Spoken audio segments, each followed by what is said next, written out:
Some of my clients are quite dangerous. Why would your clients follow you? You're an accountant. We have to go to the police. Police can't protect you. Ben Affleck coming out from behind his Batman cowl, back on the big screen today with the release of a brand new thriller. As you look at the trailer there for The Accountant, which opens across Canada, Eli is here with the numbers. We have seen Ben Affleck in all variety of guises and roles over the past little while.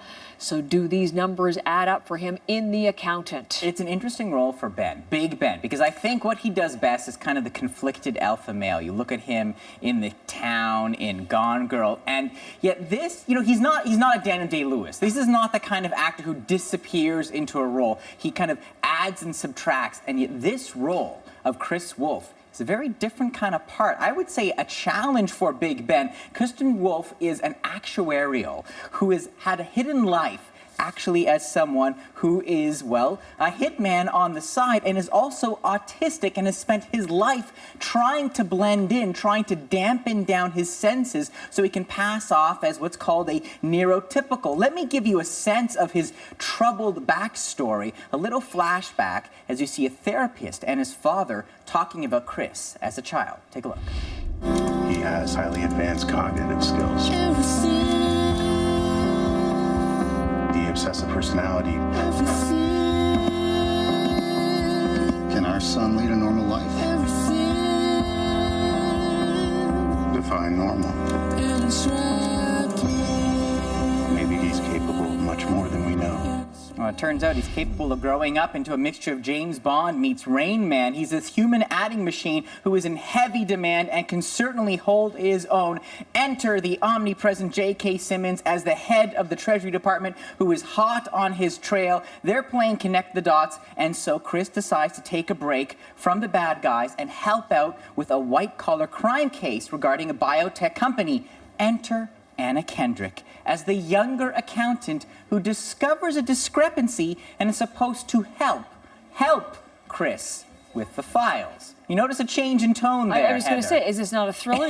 We started with The Mob, and now we've moved into rom-com here. What's going on? Well, we were in The Mob and with Thriller and Hitmen and all of that until Anna Kendrick waltzes in, and suddenly the movie does change. And so it does have a bit of a split personality, you could say. I mean, certainly elements of this movie play as the answer to the question of what if Jason Bourne had a severe case of OCD. But then there's other scenes like this one. This charming moment where Anna's character, Dana, she interrupts Chris's lunch with some small talk. Now, he can kill you 7 ways with a butter knife, but I think small talk is his kryptonite. And now here's this chatty Kathy who wants to connect and talk about why she became an accountant and how she really wanted to go to art school, and you can see him cringing. Let's take a closer look. I wanted to study art at the Art Institute of Chicago, but art doesn't pay the mortgage. Art doesn't pay the mortgage, young lady. Dad's taste ran more to dogs playing poker. I like dogs playing poker. Because dogs would never bet on things, and so it's incongruous. I like incongruity. And I like these two on screen. I like her kookiness. I like her energy. I like his palpable awkwardness. And, there's actually a moment where he does this complicated math question in his head, and she bites her lip. Like, she's actually swooning just because of his prowess with numbers. Now, I'm a little conflicted here, Heather. Okay. Because, to be honest, folks, The Accountant is not a good movie, but I had a lot of fun watching it.